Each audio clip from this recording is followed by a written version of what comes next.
Welcome to MSP Unplugged. I'm your host, Corey Kirkendoll. This is the place to learn how to run your MSP, whether you're a nimble MSP or leading a team on the journey. This is the place for you. Coming to you today, I got my co-host here, Rick from Renactus Technology. Rick, how you doing? Doing good, man. Winding down, but feeling good. That's what's up, man. It must be nice to be out of Jersey, though, right? Oh, yeah. Every now and then it's okay to get out of Jersey, but Okay. it's like a rubber band. I leave, but I got to snap back. I got to get back, man. So. All right, man. I got this exciting stuff going on today, man. I got our guest today, Mr. Nahjee Maybin, CEO of Kenyatta Computer Services, right here in Denver, man. We came to you. Came to home. Love it. Welcome. That's what's up, man. So, Nahjee, man, so tell me a little bit about yourself, man. Where you from? How you been? How long you been in this business? And why in the heck do you want to be an MSP? Why do you want to be MSP? Because finance is a lot easier, huh? Yeah, there you go. But yes, I'm Nahjee Maybin. Been in Denver for 12 years now. I'm a military brat, so I've lived a little bit everywhere. I like to say the best way to paint my picture, I was born in Hawaii and I graduated high school in Alaska. So just a little bit of a very diverse upbringing. Yeah. And my dad, he actually started Kenyatta Computer Services in 1990. Break fix, working as a side business while I was in the military.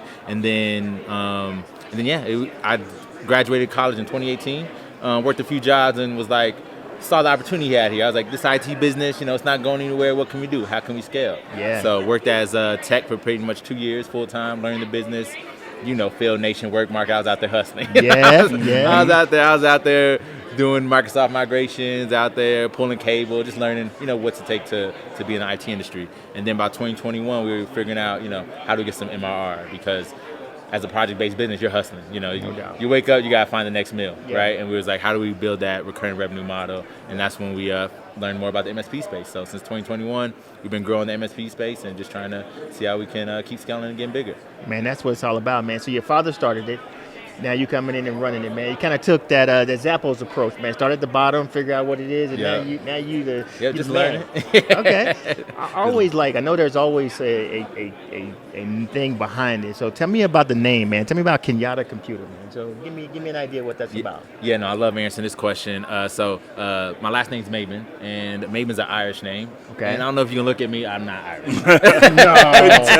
Couldn't tell. Yeah. So it's a slave name, right? That's what's given to us. Back on a plantation back in South Carolina. And so my grandfather, what he did was he created a name that we could all share and name ourselves. That's where Kenyatta comes from. So my full name is Nahjee Kenyatta Maybin. So we all have a second middle name, which is Kenyatta. So my cousins, my kids have a second middle name, Kenyatta. It's a way of naming ourselves. And then so when my dad started a company, he took that name and just made it Kenyatta Computer Services. Man, that's legacy right there. Yeah, no, we love it. We love it. All right, that's what's up, man. So man, you started out with project-based business, man, and now you figured out and says, hey, so when did that light bulb come on, man? When did you say, hold up, something wrong? Let me figure out how to do something different, man. When did that light bulb pop on? And then how did you address that? Because I know a lot of our viewers and a lot of our listeners are struggling through that process right now, how you transition from one to become a real MSP. When did that happen for you? Yeah, I got real fortunate. One of my friends told me about an accelerator program called EOA, so Entrepreneurs Organizational Accelerator. Mm-hmm. And that accelerator pretty much was like getting an MBA without having to go get an MBA. So just learning different things. And one of the first days I went to a learning day was called Cash Day, how to manage cash flow better. And one of the ideas that came up was a subscription-based model. And I was like, if I was getting monthly subscriptions getting paid, my life would be a whole lot easier. So that clicked, and then I looked into the industry. I'm like, this is what most MSPs are doing. Yeah. And just doing the research and then just trying to, literally learn trial by fire.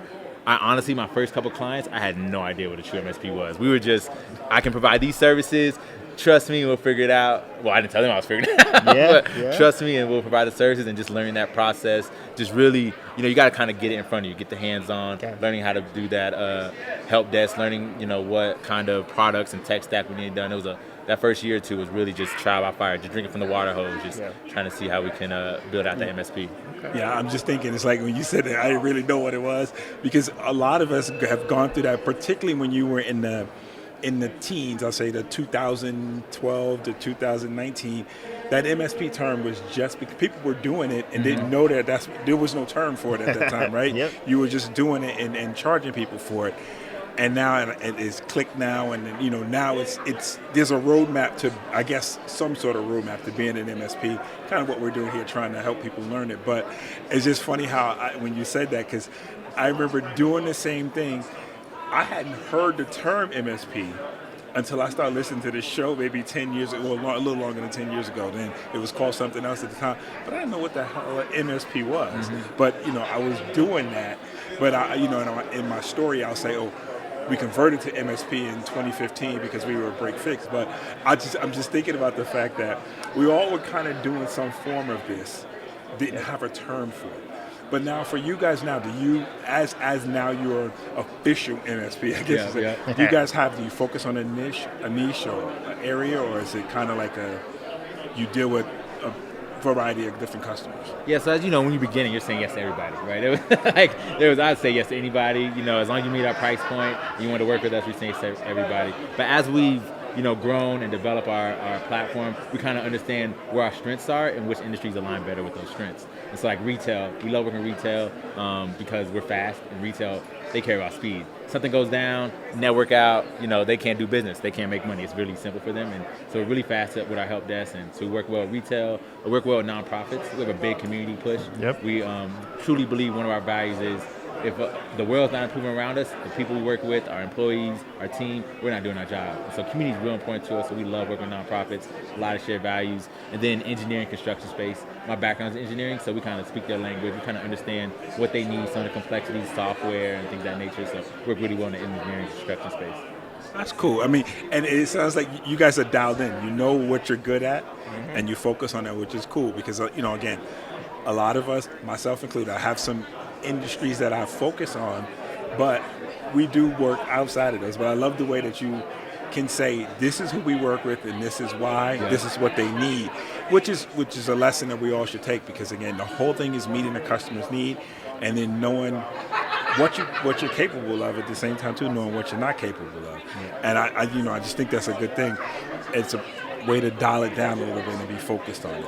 But do you not, when you guys you're in Denver, I'm not as familiar with the area, so I don't know the how large of an area, large of a city Denver is, but do you find yourself focusing on like one side of Denver, one area, or are you like everywhere? We're pretty spread out through Denver. Denver's a pretty big metro. We do have a lot of our clients on the south side of Denver, just the nature of our offices. So when people look us up, they're going to be near our office typically. But yeah, a lot of our clients in Denver, I'd say 75% of our clients in Denver metro and what we call the Colorado Front Range, about an hour north and an hour south of Denver. And then another 25% are spread out throughout the country. Okay. So we have a little bit of national reach as well. Okay. And you guys do a lot of on-site stuff too, or you? Yeah, we do a lot of on-site stuff. We don't mind going on-site because that visual connection, that people connection is real important to us. Yeah. I think when we're doing tech, a lot of that people connection sometimes can get lost. Everyone's behind the screen, remote. But we love making those human connections because that's where people feel like, okay, this is an actual partner that's ingrained in our business and not just someone who's just way far in the back. We want to be seen, and so that's one of our values. Like, let's make those connections. Let's be people first in our IT experience. So yeah, we do some on-site. We also do a lot of cabling. That's another we came from a project-based break fix. It's hard to leave some of those chunks of money go. Right, I got it. So we do a lot of cabling, fiber optics, copper. Yeah. We still do a lot of that infrastructure install. So they see us on site for that. Yeah, that's cool.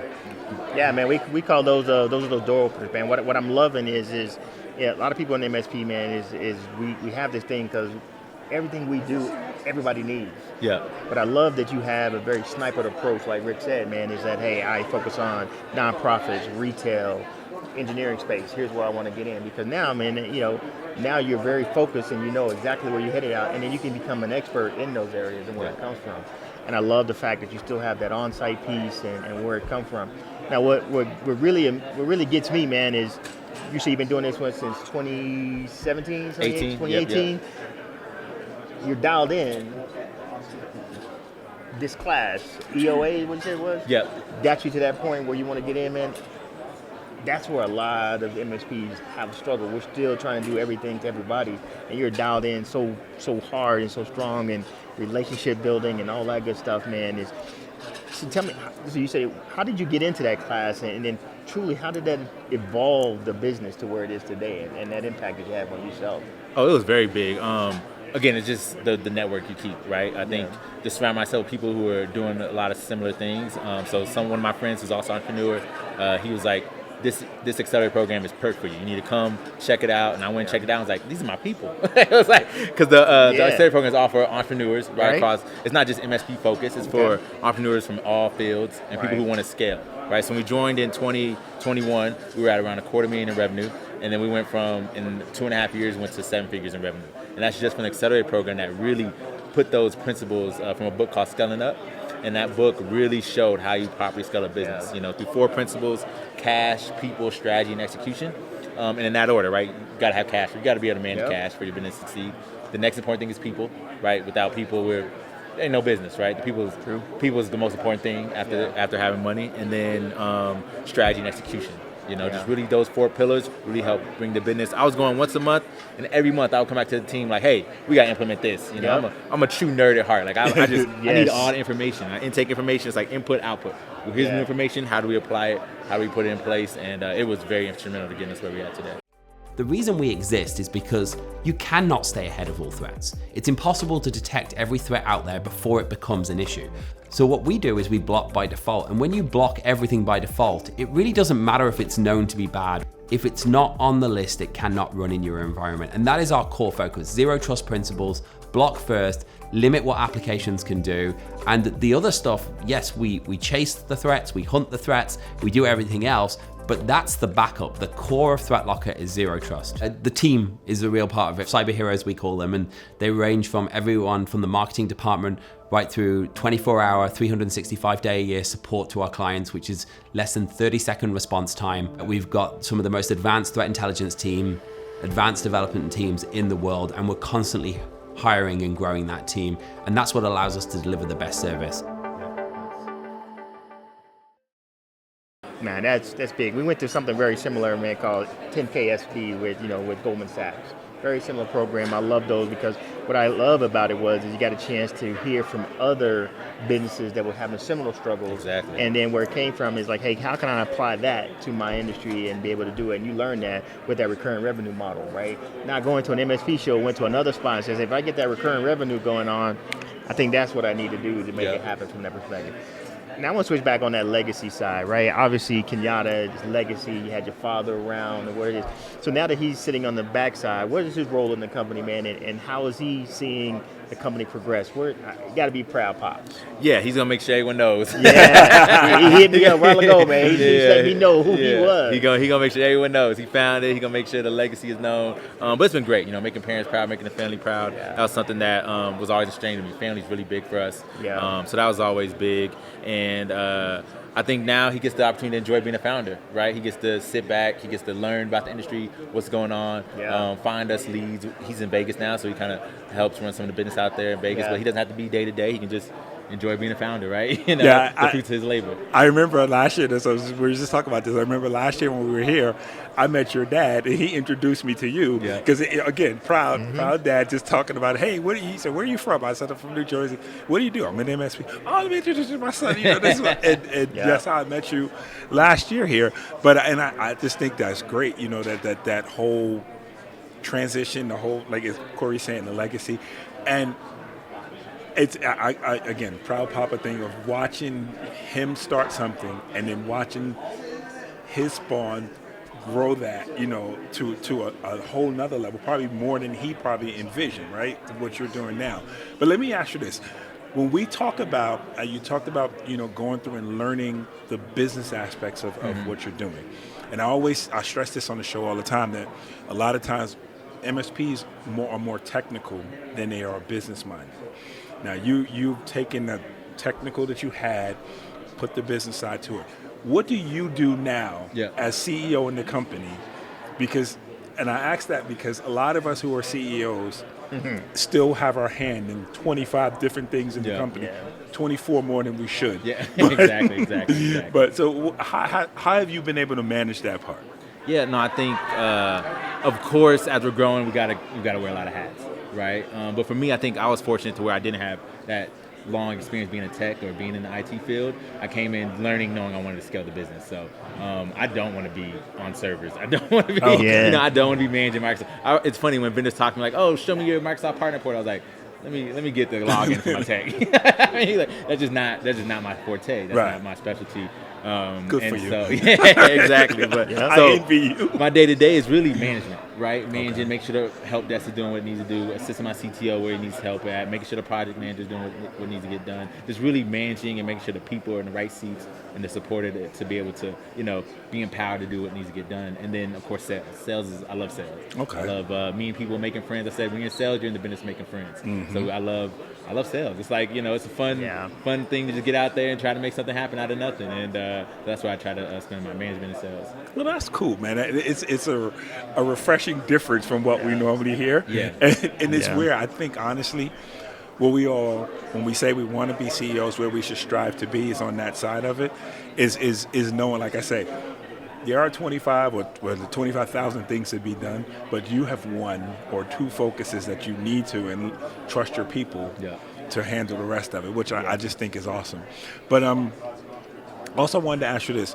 As you guys have grown, I'm sure there's been some bumps along the way. Oh yeah, lots of bumps. How have you learned from those bumps? Like, what did you take from those bumps, those experiences, and how did that help you get to the next level? Yeah. I always say it's like we're paying tuition, right? When we're out there and we're just learning, you got to pay the tuition, right? I always use one example for, when we stop saying yes to everything, right? There's one client we're doing, it wasn't even on the MSP side, it was on the infrastructure side. And we had a project in Vegas that just didn't go how it's supposed to. It was our third project together. The first two projects went great. I'm making, at that time, first couple years in the business, I'm like, I'm getting six-figure deals out of this. I'm like, this is great. This is great. Everything's going to be great. We go to Vegas. That's the first of what he promised to be millions of dollars of revenue in project after project after project. I'm like, okay, it's good. I took a few concessions. It's one thing in life, I was like, okay, I'm going to discount it here. Yeah. So we learn, and then we'll get the project to make all the money in project 4, 5, and 6. But you don't do that, right? And what ended up happening was there was a design flaw in the whole project. And we're just the installers, but the design flow, as they say, it rolls downhill, right? It rolled down to the installers and stuff's not working right. And so everyone's pointing fingers, and you learn when the values aren't shared, and when things go wrong, it just doesn't work out. And the values being shared was one thing we really learned. We got to share values with our clients. And so what ended up happening, I had to fire that client. And what really hurt was I lost 6 figures on that project, right? Just in cost and paying techs. I remember 1 week, I wake up on a Tuesday, we have $22 in our bank account, right? This is 2021. This is part of why we went to MSP heavy. This is part of why we went, like, all right, this project base, we can't just stay on this. $22 in bank account on Tuesday. At $10,000 in payroll due on Friday. Wow. And I'm like, what the hell I'm about to do?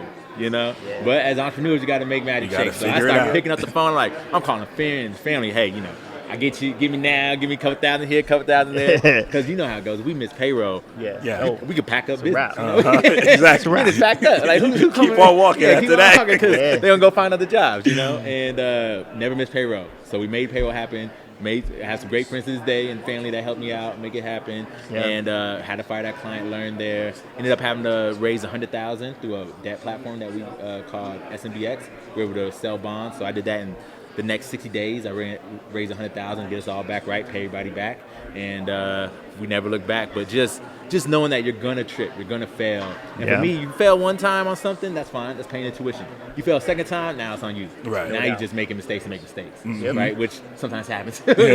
You're like, why not have the SOP in place? Why is that scope not out there? Things of that nature. Just making sure that we're putting the right process and procedure in place to not make those mistakes again. But you're gonna fall, you're gonna hurt. It's gonna feel painful. But once you go through that, it feels good after that. So it's been a good learning process for sure. And what I love, man, is it's not about how you fall down, but how you get up, man, and how you do it. And I love how you thought outside the box about, hey, we got this financing vehicle, some debt we want to bring on. And I went to the piece where it's hard, because I went to family members and went to my own private people that have that. You'd be shocked of how many people who have family members who have things, who have never reached back to say, hey, can you help me, or that's where it comes from. For whatever reason, they forget that vehicle's there, right? One of the things I love is that you're working on the business versus in the business, right? And that's been the transition that as everybody aspires to get to is you've made that shift very quickly. Is saying, hey, I can't do it in the business. I got to go work on the business, and so I got to learn how not to turn that wrench. And I got somebody that can do that for me, right? And once you make that transition, as you've done, man, it makes it a lot easier, right? Different processes, different, but your people now you have to trust them to be where it comes from. Yep. And for me, when I made that transition, it was always tough, man. It was like, man, what if that dude leaves? What happens if that person goes somewhere, right? But I had to learn and say, hey, that's part of doing business. Let me document my process. Let me document, but trust them to go do that. But I had to go do that.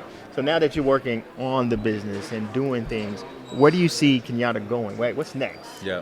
And, it's always a constant work to make sure you're working on a business. Sometimes it's easy to get sucked back into the business, right? When things are ramping up and, you got onboarding here and you got another client with a big office move, it's real easy to kind of like get lost in it. You got to kind of remind yourself, like I remind myself sometimes, hey, step back, let them do it, don't micromanage.